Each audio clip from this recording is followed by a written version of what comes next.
Hello students, welcome you all in this one shot on mechanical properties of solid.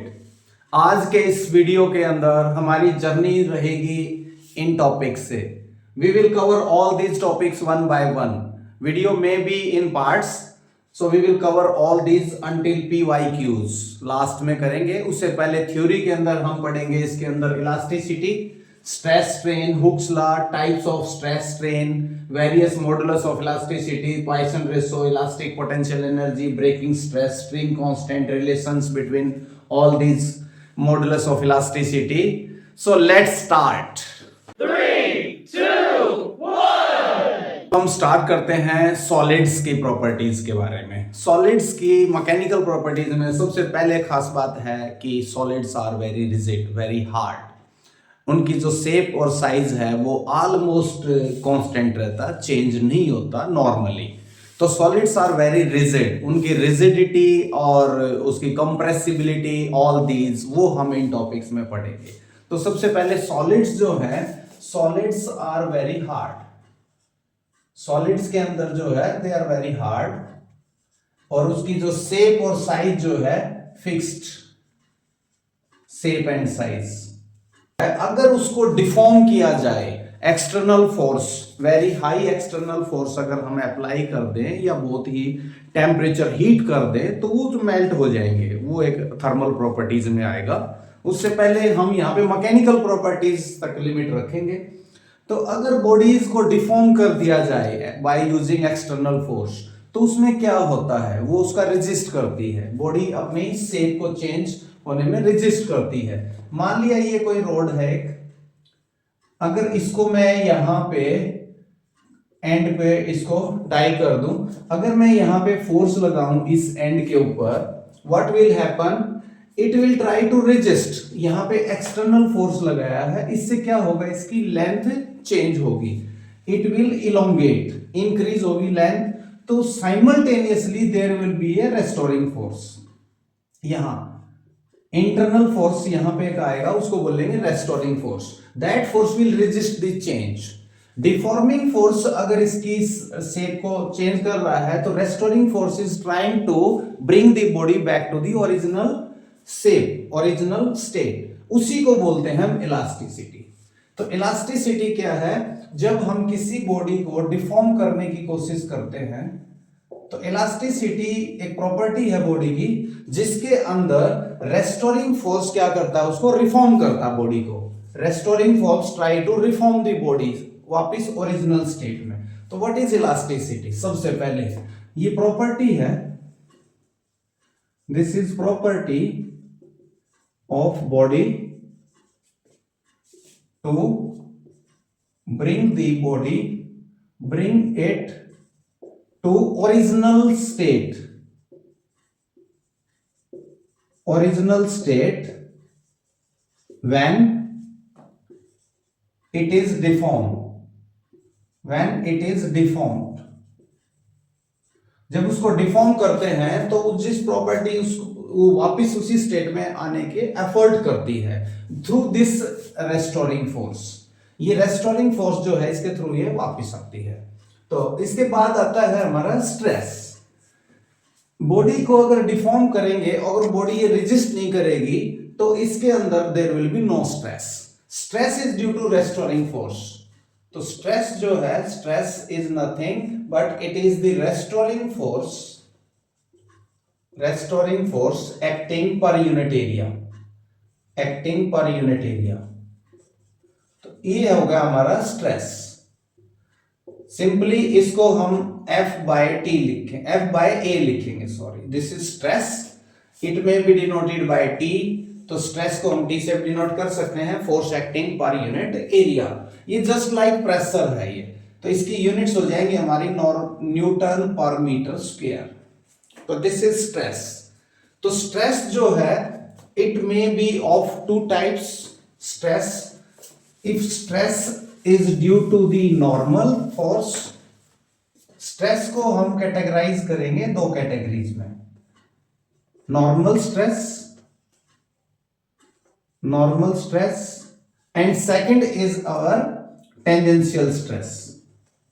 Now what is the difference between the two? Normal stress और tangential stress में क्या difference है?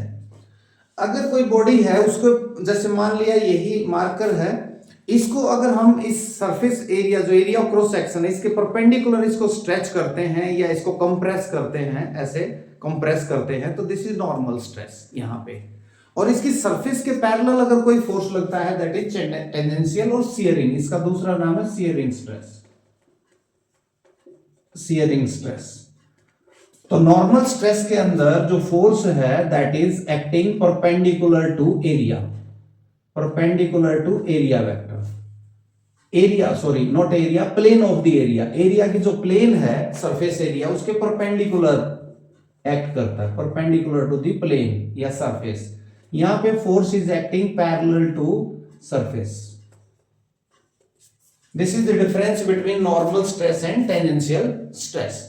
Now this normal stress के कारण जो है that में B compression और दैट में बी एक्सटेंशन, उसको फिर हम कैटेगराइज कर देंगे दो कैटेगरी में, tensile and second is compressive.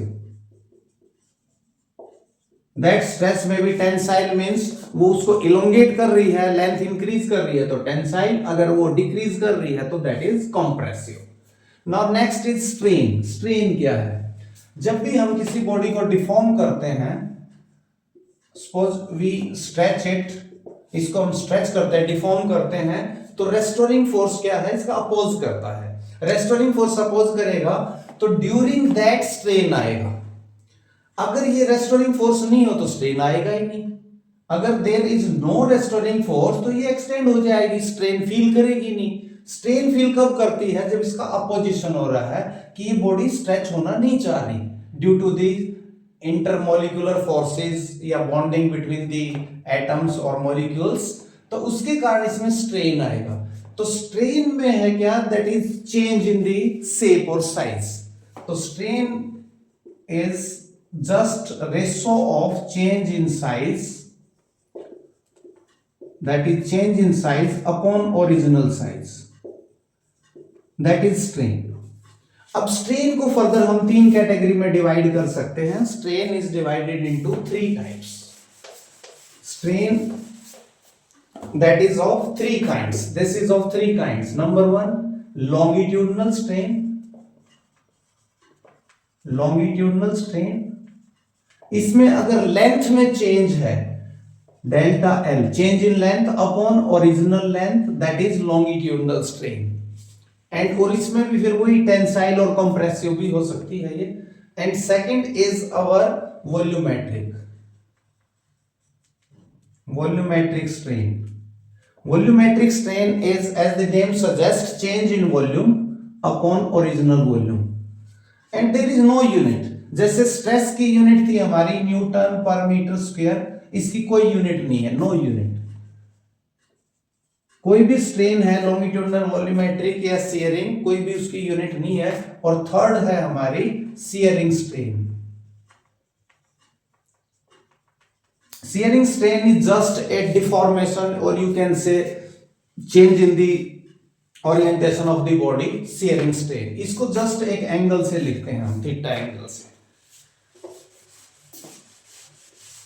Now there is a relation between stress and strain। Longitudinal strain अगर आती है तो वहां पे एक स्ट्रेन और आएगी जिसको हम बोलेंगे lateral strain.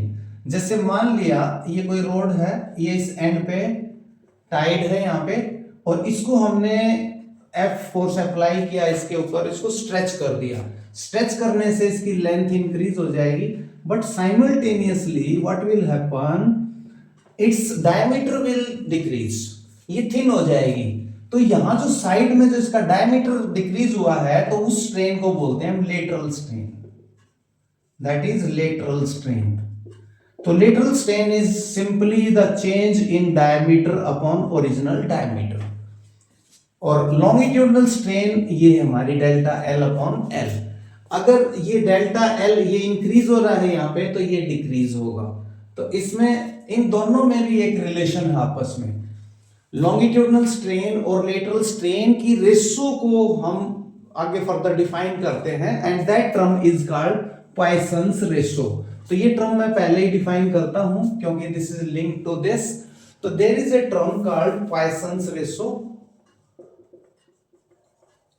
That is Poisson's ratio.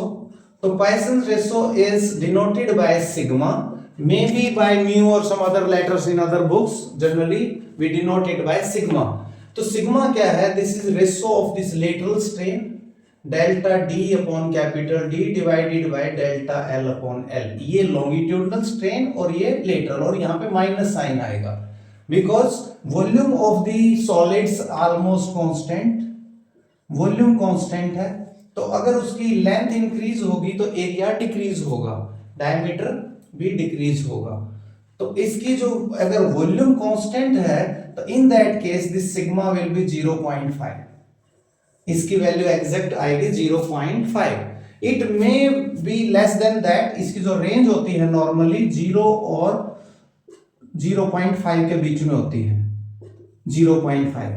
There are some materials, उस केस में इसकी वैल्यू नेगेटिव में भी हो सकती है। नेगेटिव, अगर पॉइसन रेशो नेगेटिव में आ जाए तो दैट मींस कि उसको अगर उसकी लॉन्गिट्यूडनल स्ट्रेन है उसके अंदर, ड्यूरिंग दैट जो लेटरल स्ट्रेन है उसमें डायमीटर डिक्रीज होने के बजाय इंक्रीज हो जाए, ऐसे अगर सिचुएशंस है तो उसमें हम पॉइसन रेशो उसको नेगेटिव बोलते हैं।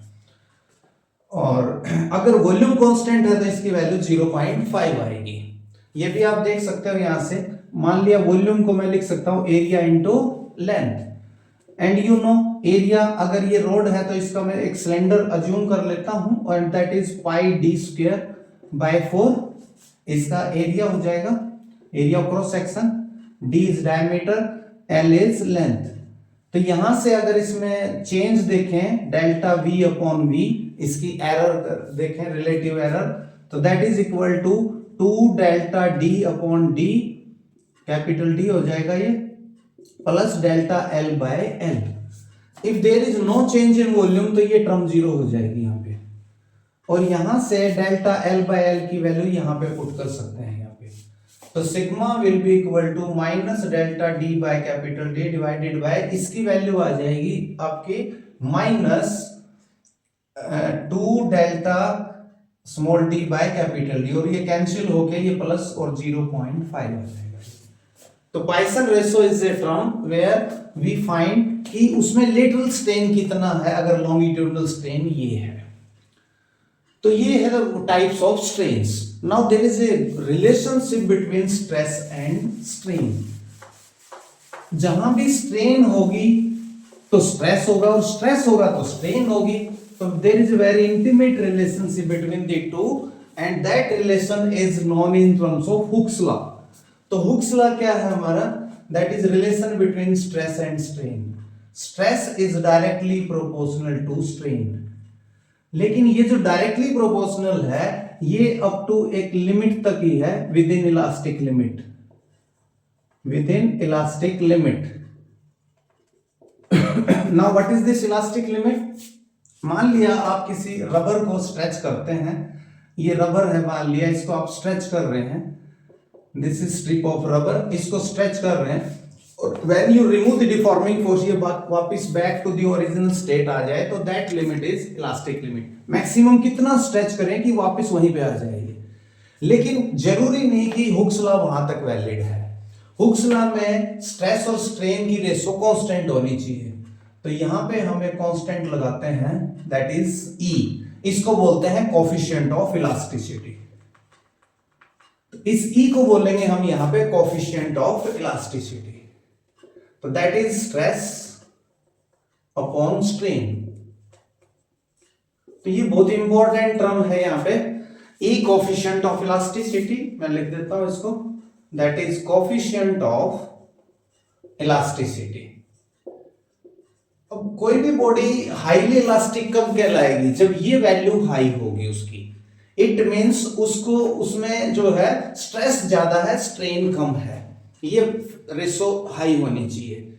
And this is in measured in terms of stress, इसकी यूनिट जो है स्ट्रेस वाली ही होंगी, न्यूटन पर metre square. Now Hooke's law जो है हमारा वो वैलिड है इसके प्रोपोर्शनल तक, तो इसलिए अगर इसमें ग्राफ प्लॉट करें, graph between stress and strain, तो वो जो ग्राफ आता है दैट इज वेरी इंपॉर्टेंट। यहां पे एक्स एक्सिस में हम लेंगे स्ट्रेन और वाई एक्सिस में लेंगे स्ट्रेस, और जहां तक ये डायरेक्टली प्रोपोर्शनल होगा वहां तक हम कहेंगे हुक्स लॉ वैलिड है। Hooke's law is valid up to this point, और इस पॉइंट को बोलेंगे हम A, that is proportional limit. इस ए पॉइंट को बोलेंगे proportional limit.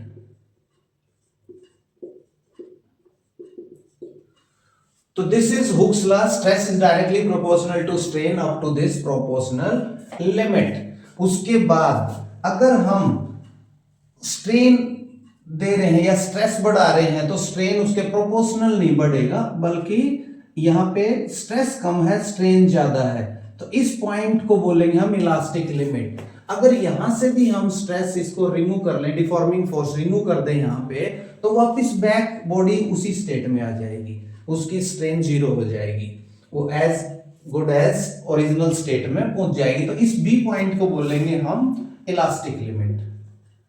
This is known as elastic limit. उसके बाद फर्दर अगर डिफॉर्मिंग फोर्स और लगाएं तो रेस्टोरिंग फोर्स तो साइमल्टेनियसली आएगा, स्ट्रेस आएगी, तो उस टाइम पे फिर ये फर्दर इंक्रीज होगा एक लिमिट तक, और उसके बाद एक यहां पे एक पीक आएगा, उस पीक को बोलेंगे हम अल्टीमेट स्ट्रेंथ। दिस इज, इसको हम बोल सकते हैं, इस पॉइंट को सी नाम दे दो, इसको डी दे दो, और ये पॉइंट ई लास्ट। जो सी पॉइंट है यहां पे बी से सी के बीच में, इसको बोलते हैं हम प्लास्टिक रेंज। यहां पे body back to original state नहीं आएगी। अगर यहां से हम डिफॉर्मिंग फोर्स रिमूव कर दें तो बॉडी में कुछ ना कुछ स्ट्रेन रह जाएगा। यहां पे ये देखो, ये strain, just it has some strain, it means इसके अंदर कंप्लीट इलास्टिक नहीं है अभी ये। यहां पे इलास्टिसिटी परफेक्टली इलास्टिक कब मानी जाएगी, अप टू पॉइंट बी, और बी के बाद अगर डिफॉर्मिंग फोर्स रिमूव कर देंगे तो हम कहेंगे that has some plastic behaviour, तो इसको बोलेंगे हम plastic range. This is known as plastic range. इसके अंदर बॉडी जो है वो स्ट्रेच हो रही है without any stress, stress increase नहीं हो रही और स्ट्रेच होती जा रही है, तो BC is known as plastic range. This is known as plastic range. उसके बाद आता है हमारा next point, that is D। D इसको बोलेंगे हम अल्टीमेट स्ट्रेंथ। यहां पे स्ट्रेस मैक्सिमम है, उसके बाद बॉडी रेजिस्ट नहीं करेगी, और इस D को बोलेंगे हम ultimate strength. Ultimate strength of the body या अल्टीमेट स्ट्रेस कह सकते हैं। इसके बाद बॉडी ब्रेक ही हो जाएगी यहां पे, और ये ई इसको बोलेंगे फ्रैक्चर या ब्रेकिंग, फ्रैक्चर पॉइंट। तो this is the graph between stress and strain, लेकिन mind it, the Hooke's law is valid only up to point A, but elasticity is up to B. यहां तक विद इन ये elastic limit है, उसके बाद plastic range है। ऐसे material जो बहुत जल्दी ब्रेक हो जाते हैं थोड़ा सा स्ट्रेस आने से, उसकी ये प्लास्टिक रेंज बहुत ही कम होती है। BC जितना ज्यादा होगा तो उस ऐसे मटेरियल को बोलेंगे हम मैलिएबल मटेरियल। प्लास्टिक रेंज अगर हाई है तो ऐसे मटेरियल को बोलेंगे हम मैलिएबल मटेरियल। मैलिएबल मींस उसको हम किसी भी शेप में चेंज कर सकते हैं, जैसे कॉपर वायर है, एल्यूमिनियम वायर है, तो उसकी प्लास्टिक रेंज हाई होती है। और एक होते हैं ब्रिटल मटेरियल जो इजीली ब्रेक हो जाते हैं, जैसे ग्लास है वो बहुत जल्दी ब्रेक हो जाता है, तो ब्रिटल मटेरियल। तो ब्रिटल मटेरियल के अंदर लो प्लास्टिक रेंज होती है, that is low plastic range. ये रेंज बहुत कम होती है, और इसके अंदर हाई प्लास्टिक रेंज होती है, ये this is high plastic range. तो ये स्ट्रेस और स्ट्रेन के बारे में है। अब हम स्ट्रेस और स्ट्रेन की रेशियो जो है that is coefficient of elasticity, that is further three kinds. Coefficient of elasticity is also of three types. E जो है इसको that is stress by strain, इसको हम तीन कैटेगरी में डिवाइड करते हैं। फर्स्ट कैटेगरी है स्ट्रेन हमारा लॉन्गिट्यूडनल है, फर्स्ट कैटेगरी इसमें फर्स्ट जिसको बोलते हैं हम y से लिखते हैं, that is called Young's modulus. Young's modulus of elasticity, इसका नाम है यंग्स मॉडुलस ऑफ इलास्टिसिटी। तो यंग्स मॉडुलस इज सिंपली, यहां पे हम नॉर्मल तो स्ट्रेस लेते हैं और स्ट्रेन जो है 3 प्रकार की थी उसमें से हम लॉन्गिट्यूडनल स्ट्रेन लेंगे, लॉन्गिट्यूडनल स्ट्रेन, और नॉर्मल स्ट्रेस को हम simple force upon area, and longitudinal strain is delta L by L. और यहां से फिर हम इसको रीअरेंज करके हम लिख सकते हैं F is equal to Y A upon L into delta L, इस फॉर्म में लिख सकते हैं यहां पे। And this will be similar to the case of spring. जैसे स्प्रिंग के अंदर आपने देखा था, स्प्रिंग को यूज करते हैं हम, तो उसमें अगर कोई भी फोर्स अप्लाई करेंगे, deforming force, this is spring not string. हमारी जो वायर है वो एक स्ट्रिंग है, वायर की एक लेंथ है, उसका एक एरिया क्रॉस सेक्शन है, और उस पे हम डिफॉर्मिंग फोर्स लगाते हैं, तो उससे वो स्ट्रेच होता है, नॉट एप्रिशिएबल कि इतना हमें वो फील नहीं होता, लेकिन इसमें स्प्रिंग में तो हमें एकदम एक्सटेंशन फील होती है। तो स्प्रिंग के केस में we use F is equal to K X with minus sign. X अगर एक्सटेंशन है इसमें तो उससे अपोजिट रेस्टोरिंग फोर्स होता है। सेम बिहेवियर यहां पे के किस in place of K we use this one. तो इस नंबर को बोलेंगे हम spring constant equivalent to string constant. ये स्प्रिंग है तो यहां पे ये स्ट्रिंग कांस्टेंट है, तो फॉर स्ट्रिंग हम इसका जो स्प्रिंग कांस्टेंट है that is Y A upon L, ये यूज करेंगे। और डेल्टा एल है हमारा इसमें एक्सटेंशन स्ट्रिंग में, इसका कितना इलोंगेट हुआ ये डेल्टा एल। डेल्टा एल के लिए टर्म यूज करेंगे तो फिर हम डेल्टा एल को भी यूज कर सकते हैं, दैट इज एफ एल और ए वाई। तो ये जो दो फॉर्मूले मोस्ट इंपॉर्टेंट है, एक तो ये एक्सटेंशन इन दिस स्ट्रिंग निकालना है तो उसका यंग्स मॉडुलस आपको गिवन होगा, उसका एरिया क्रॉस सेक्शन या रेडियस दी होगी, लेंथ दी होगी, उस पे लोड दिया होगा, कितना लोड उस पे लगाया, हैंग किया, जो भी हुआ, और ये उसका string constant Y A upon L. तो मोस्ट इंपॉर्टेंट है इसके अंदर। और तीसरा फॉर्मूला ये है F is equal to Y A और एल इंटू डेल्टा एल। तो ये मोस्ट इंपॉर्टेंट फॉर्मूले हैं रिलेटेड टू यंग्स मॉडुलस, जो ज्यादा यूज होंगे when we will solve the PYQs, उसमें यूज करेंगे। तो ये था हमारा फर्स्ट यंग्स मॉडुलस। सेकंड आता है इसके अंदर बल्क मॉडुलस। फर्स्ट हो गया यंग्स मॉडुलस, सेकंड है bulk modulus of elasticity. Bulk modulus of elasticity, इसको हम K से लिखते हैं, कई बुक्स में इसको G से भी लिखते हैं, तो we will use K here. तो बल्क मॉडुलस के अंदर उसी तरह से नॉर्मल स्ट्रेस लेंगे, और नॉर्मल स्ट्रेस की जगह यहां पे हम वर्ड यूज करते हैं प्रेशर, चेंज इन प्रेशर, कितना एक्स्ट्रा प्रेशर हमने अप्लाई किया, divide by volumetric strain delta V by V। तो दिस इज बल्क मॉडुलस। और इसमें खास बात क्या है कि हम टेम्परेचर को कांस्टेंट रखते हैं। Normally temperature is assume to be constant, और जब टेम्परेचर कांस्टेंट होता है, यू नो गैसेस के केस में PV is equal to nRT, ये राइट साइड कांस्टेंट रहेगा। तो प्रेशर अगर आपका इंक्रीज होगा तो वॉल्यूम डिक्रीज होगा, तो इसलिए इंक्रीज द प्रेशर तो ये वॉल्यूम डिक्रीज, तो यहाँ पे नेगेटिव साइन पुट करेंगे यहाँ पे, और इस रेशो को बोलते हैं हम K। This is bulk modulus of elasticity. इसमें खास बात क्या है, जो मटेरियल ज्यादा कंप्रेस होते हैं उसकी इलास्टिसिटी कम होती है, और जो डिफिकल्ट टू कंप्रेस, कंप्रेसिबिलिटी जितनी कम होगी उतना वो हाईली इलास्टिक होगा। अपोजिट है ये, अगर वो बहुत इजीली अगर कंप्रेस हो रहा है, इजीली उसमें अगर चेंज हो रहा है, कंप्रेसिबिलिटी है, तो हम उसको हाईली इलास्टिक नहीं बोलेंगे। Steel is more elastic than rubber, steel is more elastic than rubber. क्यों more elastic than rubber? Rubber जो है वो इजीली उसमें स्ट्रेन प्रोड्यूस की जा सकती है, डेल्टा एल अपॉन एल उसका बहुत ही हाई होता है, बहुत जल्दी उसमें स्ट्रेन आ जाती है।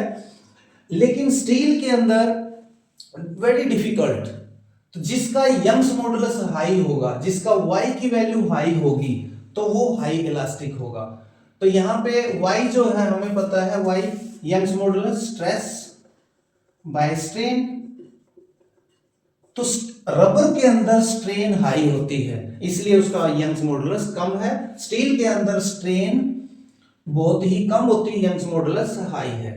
ऐसे ही कंप्रेसिबिलिटी एक टर्म है, जिसका ये delta V by V high होगा तो हम कहेंगे हाईली कंप्रेसिबल है।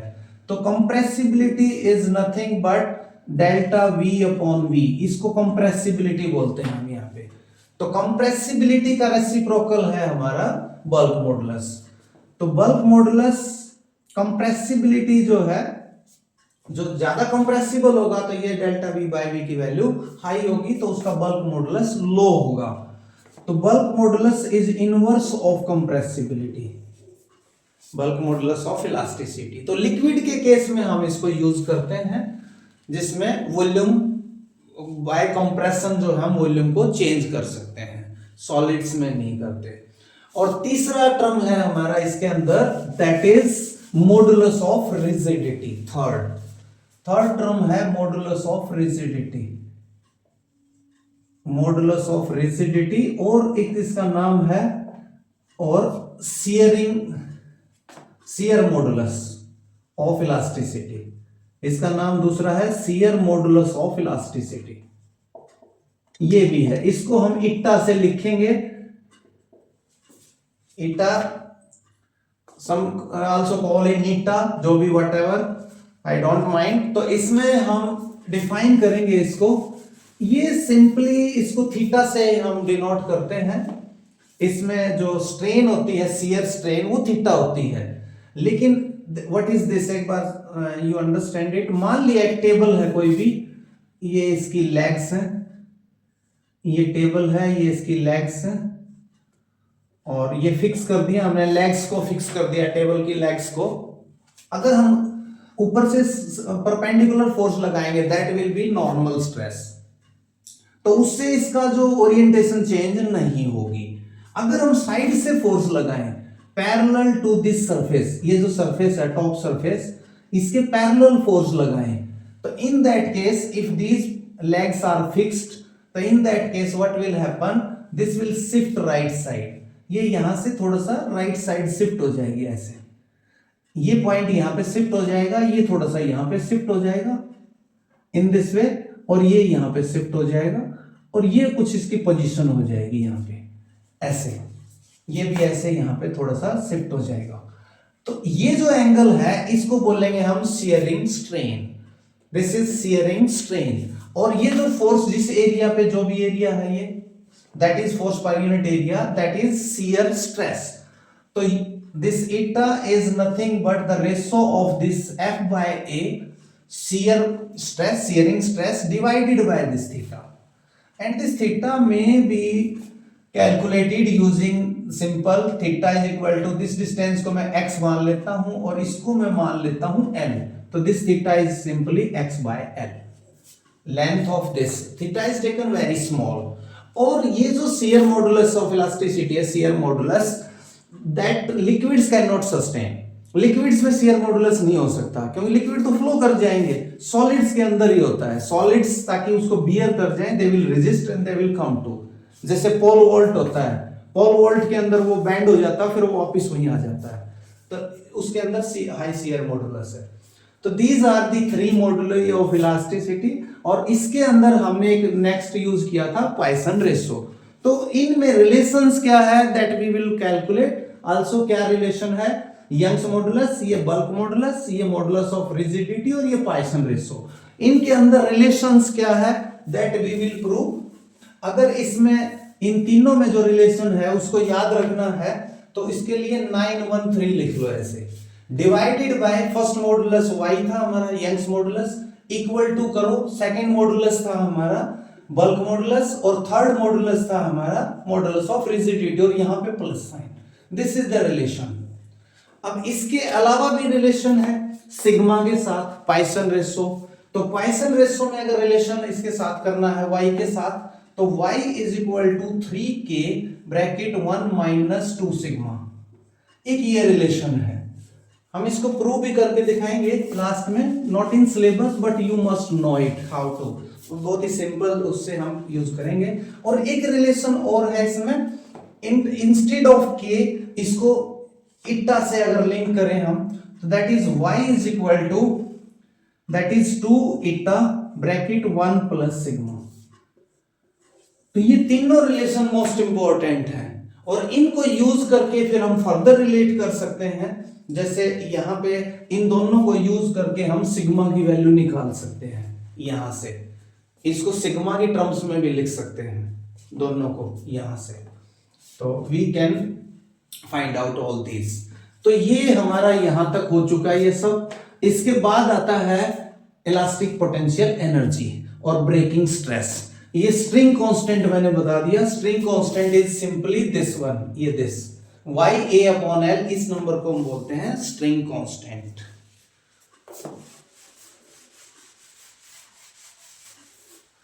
इसके बाद हमारा ब्रेकिंग स्ट्रेस और ये डिस्कस करते हैं। ब्रेकिंग स्ट्रेस इज सिंपली, मान लिया कोई जेसीबी मशीन है, वो कोई कोई लोड लिफ्ट करना है उसने यूजिंग ए केबल से उसने लोड लिफ्ट करना है, तो उस केबल की कुछ स्ट्रेंथ, हम मान लिया उसकी 10 टन वो उसकी स्ट्रेंथ है, उसके बाद वो अगर टूट जाए तो हम कहेंगे वो उसकी ब्रेकिंग स्ट्रेस आ गई। तो ब्रेकिंग स्ट्रेस हर मटेरियल की फिक्स है।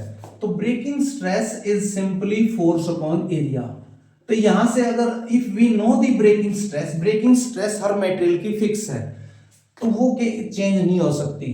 तो अगर हमने ज्यादा लोड उठाना है उसी केबल से, तो what will we do, we will change the area. हमें ज्यादा लोड लिफ्ट करना है, ये चेंज नहीं होगी, ब्रेकिंग स्ट्रेस उसकी फिक्स है। या तो मटेरियल को चेंज करें, आयरन की जगह दूसरा मटेरियल यूज करें, तो इसमें force that is load, that is breaking stress into area. तो अगर हम थिक वायर यूज करेंगे, थिक वायर, तो हम ज्यादा लोड लिफ्ट कर सकते हैं। तो वो उसमें हम देख लेंगे आगे। उसके बाद आता है हमारा इलास्टिक पोटेंशियल एनर्जी।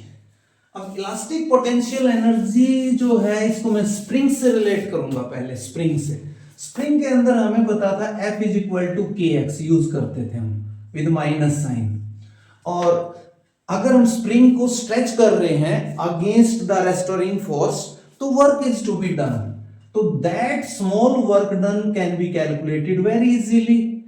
F क्या था हमारा, KX इंटू DX, इसको इंटीग्रेट कर दिया, that is total work done, और वो आ गया हमारा हाफ KX², ये वर्क डन आ गया। अब इसको हम यहां पे यूज कर लेंगे, K is our this one. String के केस में K ही लेते हैं हम, लेकिन स्ट्रिंग के केस में K इज दिस वन।